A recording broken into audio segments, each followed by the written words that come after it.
भैया हम अपना अकाउंट्स का, बीएसटी का और इकोनॉमिक्स का पेपर तो झेल लेंगे, बट भैया हम कॉमर्स मैथ्स स्टूडेंट्स वालों का क्या? भैया हमारे तो प्री बोर्ड में नंबर ही नहीं आ रहे हैं। भैया हमारे तो नंबर 80 में से 35, 40, 45, 50 ऐसे नंबर आ रहे हैं। भैया हमारी तो बोर्ड की परसेंटेज बिगड़ जाएगी। ऐसा क्या करे जिससे हमारी बोर्ड की परसेंटेज भी बच जाए और हमारे मैथ्स के अंदर अच्छे नंबर भी आ जाए? तो एकदम सही जगह पे आए हो। तो हेलो गाइस, आज की इस वीडियो में मैं आपको बताऊंगा एक ऐसी स्ट्रैटेजी जिसको पिछले साल मैंने फॉलो किया था और मैंने अपने मैथ्स के पूरे साल के स्ट्रगल को एंड करके अपने बोर्ड एग्जाम में 95 आउट ऑफ 100 स्कोर किए थे।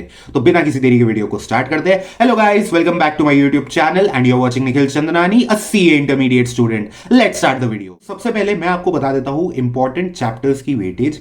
उससे आप लोग क्या करो ना, मैं सबसे पहले इजी चैप्टर्स को रखूंगा, उसके बाद में हार्ड चैप्टर्स को रखूंगा, ताकि क्या होगा ना, आप पहले इजी टॉपिक्स करना जिनको हाई वेटेज टॉपिक्स भी कहा जाता है, और उसके बाद हार्ड टॉपिक्स करना, उनमें भी अच्छा खासा वेटेज है बट उनको आप बाद में करना। उससे आपका एक बार ना कॉन्फिडेंस बिल्डअप हो जाएगा।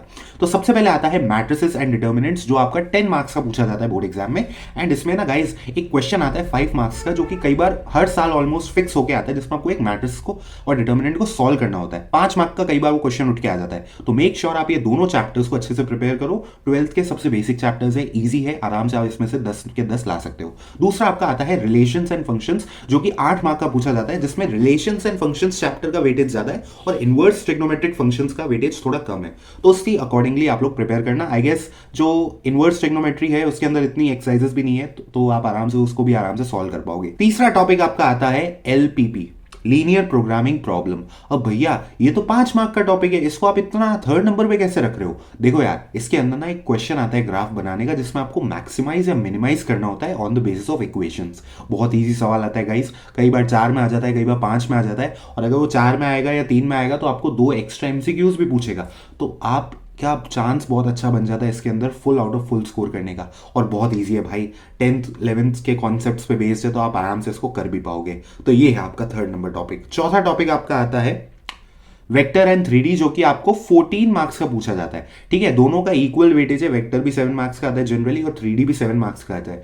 जो 3D वाला कंसेप्ट है ना, वो पूरा फॉर्मूला बेस्ड है, तो आप उसके अंदर शॉर्टेस्ट डिस्टेंस निकालने का क्वेश्चन आ सकता है बड़ा, और उसके अंदर और छोटे छोटे जो प्रीवियस ईयर में रिपीटेड क्वेश्चन है उनमें से कोई भी आपसे पूछ सकते हैं। तो उसी अकॉर्डिंगली आप फॉर्मूला बेसिस के बेस पे आप उसको प्रिपेयर करना। वेक्टर क्या है ना, कॉमर्स में कई बच्चों को मैं देखता हूँ, कई बार ना वेक्टर उनको समझ में नहीं आता, क्योंकि उसका कंसेप्ट थोड़ा सा साइंस से ज्यादा रिलेट हो जाता है। तो इसको भी आप लोग एक तरीके से ना फिलहाल फॉर्मूला बेस के बेसिस पे ही करना, उससे आपका ये प्रिपरेशन बहुत अच्छा हो जाएगा। अदरवाइज अगर आप इसके कंसेप्ट में बहुत ज्यादा डीप घुसना चाहोगे ना, स्पेशली कॉमर्स स्टूडेंट्स की बात करो, तो आप लोग नहीं घुस पाओगे गाइस। तो प्लीज इस पे इतनी ज्यादा मेहनत मत करना।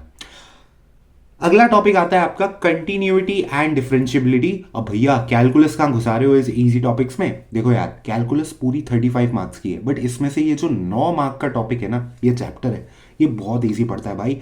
इसकी जो लास्ट की 1-2 एक्सरसाइज है, हो सकता है वो थोड़ी टिपिकल हो, बाकी ऑलमोस्ट सारी एक्सरसाइजेस इसकी इजी है। तो अगर आप ये चैप्टर अच्छे से कर लो ना, तो आपका डिफरेंशिएशन इसमें तैयार हो जाएगा बढ़िया वाला, और आप इसमें से 9 में से 7 से 8 मार्क आराम से लेकर आ पाओगे।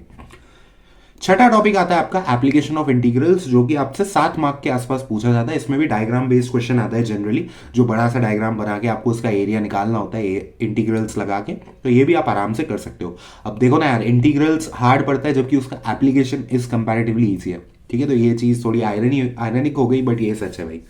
अगला आता है डिफरेंशियल इक्वेशंस, जो कि आपका 7 मार्क्स का पूछा जाता है। देन आपका आता है प्रोबेबिलिटी 8 मार्क्स का, और फिर आपके इंटीग्रल्स और एओडी, जो कि 9 और 4 मार्क के आते हैं। तो मैंने ये सारे चैप्टर्स को मार्क्स वाइज और इजी टू हार्ड लेवल के हिसाब से रैंक कर दिया। आप कोशिश करना शुरू के टॉपिक्स आप सबसे पहले करो, क्योंकि आप जब शुरू के टॉपिक्स कर लोगे ना, आपको अच्छा खासा कॉन्फिडेंस आ जाएगा और आपका काफी हद तक पोर्शन प्रिपेयर भी हो जाएगा। फिर आप लास्ट के टॉपिक्स पे आना, धीरे धीरे उस पर कॉन्फिडेंस बिल्डअप करते जाना। तो यार यहाँ मैंने इंपॉर्टेंट टॉपिक्स तो डिस्कस कर लिए, लेकिन भैया आपने अपने बोर्ड एग्जाम के टाइम क्या किया था? मेरे, अगर मैं अपनी स्टोरी बताऊं, मेरे प्री बोर्ड्स में आउट ऑफ 80 ओनली 50 या 51 मार्क्स आए थे। यार बहुत कम मार्क्स थे उस टाइम पे। उस टाइम पे मैं इतना डीमोटिवेट हो गया था कि मुझे ऐसा लगा था कि भाई मैं जिस चीज़ के लिए लड़ रहा हूँ, 95% प्लस के लिए लड़ रहा हूँ, उसकी लड़ाई में मैथ्स सबसे बड़ा बाधा बनेगा मेरे लिए। लेकिन मैंने उसको लास्ट के 15 दिन जो मुझे गैप मिलता है ना, उसके अंदर मैंने उसे बहुत अच्छे से प्रिपेयर किया। आगे जितनी टिप्स मैं आपको बताऊंगा ना, प्रैक्टिकली मैंने वो चीज़ें फॉलो करी है। मैं कोई भी ऐसी टिप आपको नहीं बताता जो मैंने खुद फॉलो ना करी हो। मैंने हर टिप को फॉलो किया, उसकी वजह से मेरे मैथ्स के बोर्ड एग्जाम में बहुत अच्छे, यानी 51 आउट ऑफ 80 से मेरे 75 आउट ऑफ 80 यानी कि आउट ऑफ 100 95 मार्क्स। तो अब अपन लोग डिस्कस कर लेते हैं मोस्ट इंपॉर्टेंट टिप्स जो आपको अपने मैथ्स के एग्जाम के लिए फॉलो करनी है। एंड आई एम श्योर जब आप इन सारी टिप्स को फॉलो करोगे अपनी डेली लाइफ में तो आप लोग अपने मैथ्स के एग्जाम में बहुत अच्छा स्कोर कर पाओगे। सबसे पहली चीज भैया फॉर्मूला शीट बनाना स्टार्ट कर दो। काफी ऐसे जने होंगे जो अभी तक फॉर्मूला शीट नहीं बना पाए हैं। भाई मैथ्स का हर एक चैप्टर खोलो, एक पेज लो और उस पर सारे उस पर्टिकुलर चैप्टर के फॉर्मूला लिख डालो और अपने डेस्क के सामने चिपका लो भाई। क्योंकि क्या होगा ना, जब डेस्क के सामने फॉर्मूला शीट चिपकी रहेगी ना तो आते जाते आपकी नजर उस पर पड़ेगी और बैठोगे इधर ही आराम करोगे तो भी नजर पड़ेगी इस पर, ब्रेक लोगे जब तब भी आपको याद होते जाएंगे। जब आपके दिमाग में सारे फॉर्मूला रट जाएंगे ना तो आप क्वेश्चंस को अच्छे से सॉल्व कर पाओगे, नहीं तो आप क्वेश्चन एक भी क्वेश्चन को टच भी नहीं कर पाओगे एग्जाम में। इसलिए मेक श्योर आप फॉर्मूला शीट्स बनाओ और उन्हें अपने दीवार के सामने चिपका लो। दूसरी टिप भैया इंपॉर्टेंट क्वेश्चंस करें एनसीईआरटी के या एनसीईआरटी की पूरी बुक सॉल्व करें इस टाइम पे। देखो यार मेरे ओपिनियन के अकॉर्डिंग आपको एनसीईआरटी पूरी सॉल्व करने की जरूरत नहीं है, क्योंकि अभी के टाइम पे जो ना अगर आप एनसीईआरटी पूरी सॉल्व करने जाओगे तो इट वोंट मेक सेंस, क्योंकि एनसीईआरटी से पेपर आता तो है लेकिन सिर्फ 20-30% पेपर आता है। तो क्यों अपना दिमाग खपाना पूरी एनसीईआरटी पे। एनसीईआरटी के सिर्फ इंपॉर्टेंट क्वेश्चन करने हैं। हो सकता है आपके टीचर ने आपके हर एक एक्सरसाइज के इंपॉर्टेंट क्वेश्चन आपको मार्क करा रखे हो जो रिपीटेटिव होते हैं, और नहीं तो आपके किसी दोस्त ने कर रखे होगे, आपकी क्लास के कोई टॉपर होगा या आपका दोस्त होगा उसने कर रखे होंगे, और नहीं तो आपको नेट पे भी आराम से मिल जाएंगे एनसीईआरटी के इंपॉर्टेंट क्वेश्चन। सिर्फ आपको वो मार्क्ड इंपॉर्टेंट क्वेश्चंस को सॉल्व करना है, आपको पूरी बुक सॉल्व नहीं करनी। और वो मार्क्ड क्वेश्चन सॉल्व जरूर करना क्योंकि उसमें से काफी हद तक कई बार बोर्ड एग्जाम में रिपीट हो जाते हैं उसके सिमिलर क्वेश्चंस। ठीक है। तीसरी चीज भाई पीवाईक्यूज की इंपॉर्टेंस को हल्के में मत लेना। मैं ऐसा क्यों बोल रहा हूं इंपॉर्टेंस को हल्के में मत लेना भैया, एक चीज बता देता हूं, मैथ्स का पेपर पीवाईक्यू बेस्ड होता है। आई रिपीट, मैथ्स का पेपर पीवाईक्यू बेस्ड होता है। काफी हद तक मैथ्स के अंदर प्रीवियस ईयर क्वेश्चंस आते हैं। मैथ्स के अंदर नए क्वेश्चंस आपको इतने नहीं देखने को मिलेंगे, प्रीवियस ईयर को ही आपको नए नए नंबर्स देकर उन क्वेश्चंस को घुमाया जाता है। तो आप कोशिश जरूर करना कि आप प्रीवियस ईयर क्वेश्चन सॉल्व करो। अब भैया प्रीवियस ईयर क्वेश्चन कैसे सॉल्व करें, या क्या हम क्वेश्चन बैंक करें या हम यूट्यूब लेक्चर्स करें। देखो यार अगर आपको यूट्यूब लेक्चर्स देखना टाइम वेस्ट लगता है, कुछ जनों को लगता है यार बहुत लंबी लेंथ है यूट्यूब वीडियोस की कौन देखेगा, तो आप क्वेश्चन बैंक सॉल्व कर सकते हो चैप्टर वाइज प्रीवियस ईयर का, जो आपका जनरली ओसवाल का आता है, अरिहंत पब्लिकेशंस का आता है, और भी बहुत सारी बुक्स ब्रांड्स आती है जिसमें से किसी को भी आप परचेज करके आप उसके क्वेश्चन सॉल्व कर सकते हो। मेरा रिकमेंडेशन मांगोगे, ओसवाल की बुक्स बहुत अच्छी आती है, कोई प्रमोशन नहीं है, पर्सनल रिकमेंडेशन है। जो मेरे फ्रेंड सॉल्व करते थे उनके भी बहुत अच्छे नंबर आए हैं, तो ओसवाल की बुक आप यूज कर सकते हो। बट भैया हम जैसों का क्या जो सिर्फ यूट्यूब लेक्चर्स पे डिपेंडेंट है। मैं आपको एक चैनल बता रहा हूं, नेहा अग्रवाल मैथमेटिकली इंक्लाइंड। उसमें जो नेहा मैम पढ़ाती है ना वो जेई ओरिएंटेड पढ़ाती है, बट वो 12th ओरिएंटेड जो लास्ट में कुछ दिन पढ़ाती है ना भाई, मेरे को उससे बहुत ज्यादा हेल्प हुई थी। आपको पता है ना आपको मैथ्स के अंदर 15 दिन का अप्रॉक्सीमेटली गैप मिलने वाला है, तो उसके अंदर मैंने पूरे 15 दिन उनके सारे 12th के लेक्चर्स वॉच करे थे।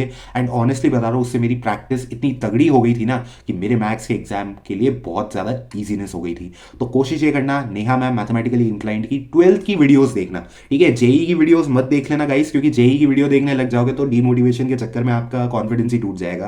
तो उसकी एक प्लेलिस्ट आती है 12th की, उनकी बनी हुई है, वो मैं आपको लिंक आपको डिस्क्रिप्शन में दे दूंगा, आप उससे ही उस प्लेलिस्ट को चेकआउट कर लेना एंड उसी के क्वेश्चंस लगाना। ठीक है, तो ये था मेरा यूट्यूब का रिकमेंडेशन।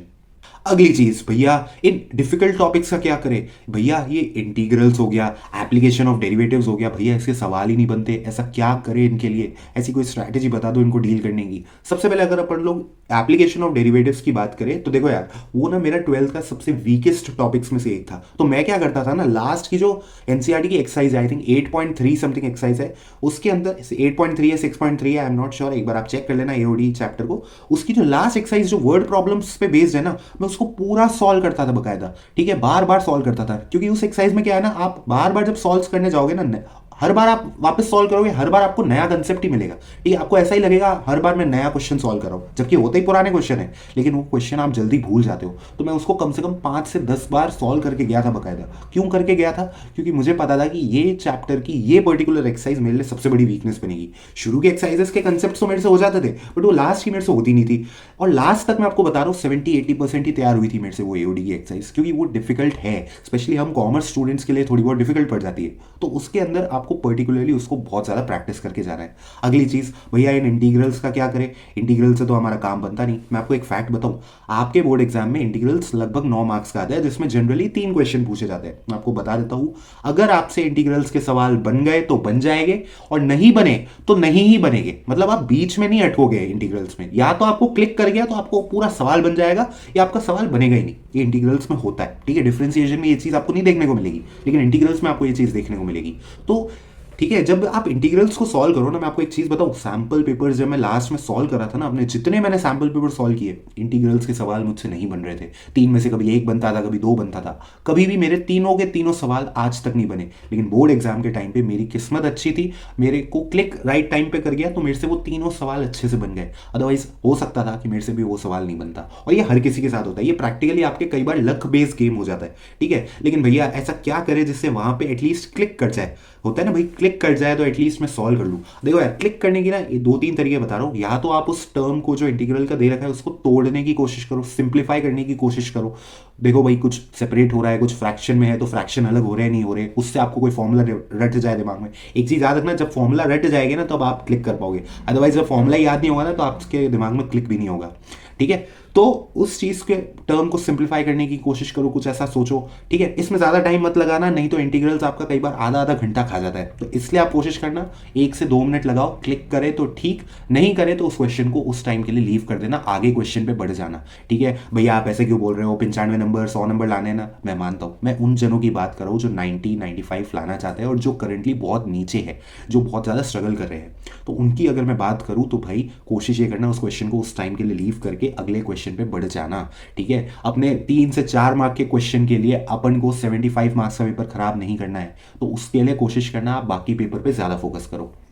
अगली चीज भैया, स्टेप मार्किंग क्रूशियल है मैथ्स के अंदर। मैथ्स के अंदर आपको हर एक स्टेप को एग्जाम में शो करना पड़ेगा। कई बच्चे ऐसे होते हैं डायरेक्टली आंसर लिख के आ जाते हैं। भाई अगर मान लो तुम्हारा आंसर गलत हो गया तो उस आंसर के जो 5 नंबर पूरे क्वेश्चन गए ना वो पूरे ही कट जाएंगे। लेकिन मान लो आप स्टेप्स हर एक स्टेप शो करके आए और सिर्फ आपका आंसर गलत हुआ और आपके सारे स्टेप्स सही है, तो भाई कम से कम उसमें 3-3.5 नंबर मिलते हैं। तो स्टेप मार्किंग की प्रैक्टिस अभी से शुरू कर दो। जब भी आप क्वेश्चन सॉल्व करो स्टेप्स के साथ सॉल्व करो, ठीक है। इससे आपकी आदत बन जाएगी उस टाइम तक और आप आराम से एग्जाम में स्टेप्स लिख कर आ पाओगे। अगली चीज भैया, फ्लो में मत बह जाना, क्वेश्चन को अननेसेसरी लंबा मत खींचना। अभी तो भैया आपने बोला कि सारे स्टेप्स शो करने, अब आप बोल रहे हो क्वेश्चन को लंबा नहीं खींचना। मैंने बोला अननेसेसरी लंबा मत खींचना, ठीक है। क्वेश्चन के अंदर कोई भी फालतू की कैलकुलेशन शो नहीं करनी। क्या मतलब भैया, मान लो कोई बेसिक सी कैलकुलेशन है 50,000 डिवाइड बाय 50, अब ये तो बहुत बेसिक क्वेश्चन कैलकुलेशन हो गई, इसको नहीं शो करना। कुछ कॉम्प्लेक्स कैलकुलेशंस हो गई, उन्हें आपको स्टेप्स में शो करना है।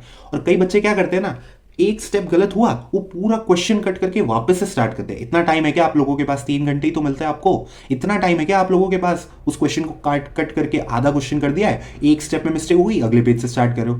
भाई आपको ध्यान रखना है, अगर आपसे कोई स्टेप में गलती हो रही है आप उस पर्टिकुलर स्टेप को काटो और अगले स्टेप से शुरू कर दो यार, इतना दिमाग क्यों लगाते हो? इसलिए इस चीज का ध्यान रखना, क्वेश्चन को कभी भी अननेसेसरीली मत खींचना, अच्छे से क्वेश्चन करना, रेलिवेंट आपको सारे स्टेप्स शो करने, ठीक है। लेकिन आपको जो बेसिक बेसिक कैलकुलेशन है उसे शो करने की कोई नीड नहीं है। अगली चीज भैया, सैंपल पेपर सॉल्व करके जाओ और अपना टाइम मैनेजमेंट सुधारो। भाई मैं आपको एक चीज बता देता हूं, मैथ्स का पेपर जनरली लेंदी आता है और कई बच्चों का मैथ्स का पेपर छूट जाता है कुछ मार्क्स का। इसलिए जब भी आप सैंपल पेपर सॉल्व करने बैठो तो आप लोग टाइमर लगा के बैठो और उस टाइम फ्रेम में, यानी कि जो आपका बोर्ड एग्जाम का टाइम है 10:30 से 1:30, उस पर्टिकुलर टाइम पे ही आपको सैंपल पेपर को टाइमर के साथ सॉल्व करना है और कोशिश करनी है 2.5 से पौने 3 घंटे में आपको पूरा पेपर खत्म कर लेना है, ठीक है। और एक चीज याद रखना, एग्जाम से पहले कम से कम 4 से 5 सैंपल पेपर लगा के जाना। जो आप गलतियां करोगे हर सैंपल पेपर सॉल्व करने के बाद पीछे पेपर के पीछे उन गलतियों को लिखना और अगले सैंपल पेपर से पहले एनालाइज जरूर करना और उन्हें सुधार कर लेना। ये चीज मैं बार बार बोलता आता हूँ वीडियो में, क्यों बोलता हूँ? क्योंकि मैं जानता हूं कि आप लोग इस चीज को फॉलो नहीं करते हो। इस चीज को फॉलो करने की आदत डालो गाइस। लास्ट में जब तक आप एनालिसिस नहीं करोगे ना तब तक आप लोग सैंपल पेपर के अंदर अपना सुधार नहीं कर पाओगे, ठीक है। तो इस चीज का ध्यान रखना। अगली चीज भैया, पेपर को अटेम्प्ट कैसे करें, पेपर के अंदर क्वेश्चंस को किस ऑर्डर में सॉल्व करें। देखो यार, मैं अपनी बात बताऊं तो मैंने अपने टाइम पे एमसीक्यू सबसे पहले सॉल्व किए थे, उसके बाद मैंने सॉल्व किए थे अपने केस स्टडी बेस्ड क्वेश्चंस, और उसके बाद मैंने 5 मार्क के, 4 मार्क के, 3 मार्क के, 2 मार्क के, ऐसे मेरा पूरा पैटर्न था। जो शुरू के आपको 15 मिनट मिलते हैं ना, कोशिश करो उसमें जितने डायरेक्ट एमसीक्यूज है उन्हें आप सॉल्व कर डालो। इससे ये होगा कि आपके माइंड में ये रहेगा, अच्छा मेरे इतने एमसीक्यू सॉल्व हो गए तो अब मेरे को इतने थोड़ा बहुत प्रेशर कम हो जाएगा, मेरा कम मार्क्स का पेपर अटेम्प्ट करना पड़ेगा, तो आपका प्रेशर उससे बहुत कम हो जाता है। तो शुरू के 15 मिनट के अंदर आप कुछ हद तक एमसीक्यू सॉल्व कर लो, और जैसे ही पेपर स्टार्ट हो विद इन 15 मिनट्स आपके अगर कोई सॉल्विंग एमसीक्यूज है उन्हें भी आप सॉल्व कर लो। उसके बाद आप आ जाओ केस स्टडीज पे, जो आपका 12 मार्क्स का जनरली पूछा जाता है, 3 केस स्टडीज, उन्हें आप फटाफट से सॉल्व कर लो। और कई बार ऐसा होता है एग्जाम में कि आपसे 3 में से 2 ही केस स्टडी बनती है, कई बार एक केस स्टडी आपसे नहीं बनती, तो भैया उसका क्या करें। उसका एक ही तरीका है गाइस, उस केस स्टडी को अभी के लिए लीव करो, बाकी पूरा पेपर सॉल्व करने के बाद लास्ट में आपको टाइम मिलेगा, जरूर मिलेगा, उसके अंदर आप लोग उस केस स्टडी को सॉल्व करो। ठीक है, उससे आपकी केस स्टडी थोड़ा सा माइंड रिलैक्स रहेगा और आप अच्छे से उसको सॉल्व भी कर पाओगे। ठीक है, तो ये थी वीडियो, होप सो आपको वीडियो अच्छी लगी होगी। वीडियो अच्छी लगी हो तो लाइक जरूर कर देना, चैनल पर नए हो तो सब्सक्राइब जरूर कर देना यार, क्योंकि आगे इंग्लिश की वीडियो और आपकी लास्ट डे रिवीजन स्ट्रेटेजीज आने वाली है। तो मैं मिलता हूं आपसे किसी और नई वीडियो में। Till then goodbye, this is Nikhil Chandnani, C intermediate student signing of.